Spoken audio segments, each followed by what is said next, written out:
a person's successful if they know where they are and they know where they're going and they're progressively moving in that direction. Success was the progressive realization of a worthy ideal. Anyone that has a goal and they're moving towards it, they're successful. But I think we're conditioned. We have a real strong conditioning, usually with not some very good ideas. Because we lack awareness or understanding of who we are, we're totally locked into a physical world, and we let things outside of us control us. 95% of the population are reacting to life. They're not really living at all. Philosophy, as I taught the last time I was here, philosophy, in my personal opinion, is the major determining factor in how your life works out. Philosophy, the major determining factor in how your life works out. To form our philosophy, you gotta think, gotta use your mind, gotta process ideas.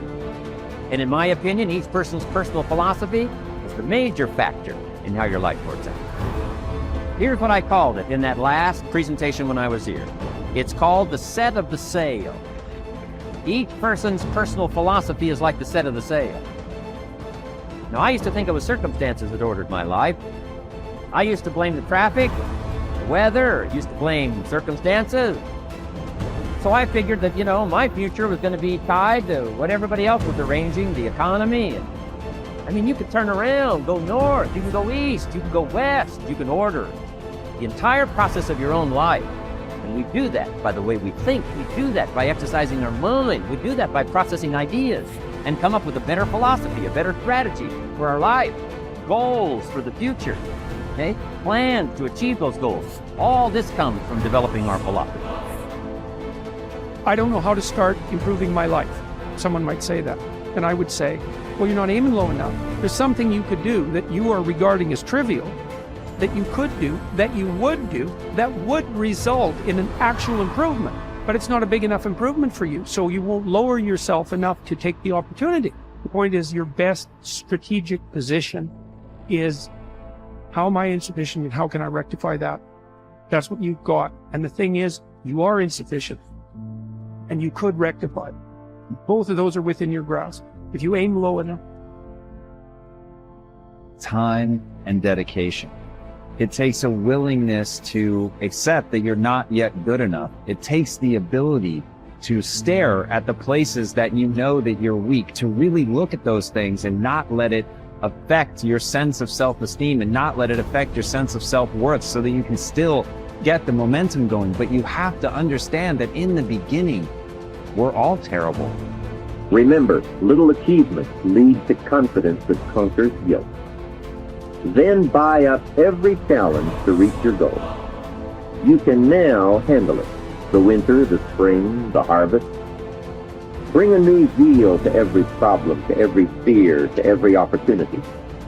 The inspiration from it all and the immediate and future progress that will someday give you a view from the top of your goals, your adventure, and your achievements. Most people get their motivational intuition through gut feelings. Thinking things through often prevents us from digging deeper and following our intuition. Those who consider themselves realists tend to see their objectives with a practical approach. For them, listening to their gut feeling is trivial, even fearful. The easiest way to find motivation in your intuition is to shun the thoughts that are created to play safe, some of which include common sense or I should have. By entertaining these thoughts, you are inhibiting your potential and deflecting. As a result, you are shutting yourself from experiencing your real intuitional motivation. Whether you are looking for motivation to relieve a midlife crisis or overcome a common obstacle, your role your motivational instincts play is a deciding factor in your life's journey. Let's look at it from a different perspective. While the idea of digging deeper into your soul is largely overstated, it is not the only way to find inspiration and motivation. As stated, you can find inspiration from something as simple as taking a walk in the park or getting into a deep meditative state. By facing your thoughts and acknowledging your feelings at every turn, you can strengthen your motivational intuition and stay inspired under any circumstances. Ultimately, it's important to take it one step at a time. If you feel motivated, you are likely to get excited and get one grand idea. If you cannot execute it to perfection, divide it into smaller steps that are attainable and realistic. Take time to learn. Develop a growth mindset. The best approach to self-development is to take things slowly and advance at your own pace. The gravest mistake you can make is focusing on quick fixes. Your success can only be achieved with consistent, gradual change, which comes with developing a solid growth mindset. Despite different temperaments, learning abilities, skills, and talents, most of us can develop a growth mindset to stimulate our personal development. Fixed versus growth mindset. The first step in cultivating a growth mindset is learning to distinguish it from a fixed mindset. A person with a fixed mindset is often stuck with preconceived notions and is unable to grow from their experiences. They may suffer from creative blocks or fail to find inspiration. In extreme cases, they may develop mental health conditions such as chronic anxiety and depression. Having a fixed mindset inhibits not only your mental health, but also your growth potential. If you cannot accept constructive criticism, are threatened by other people's successes, or tend to give up easily, chances are you have a fixed mindset. By contrast, developing a growth mindset allows you to embrace challenges and enrich your curiosity. You are eager to find inspiration, learn, and accept criticism without taking offense.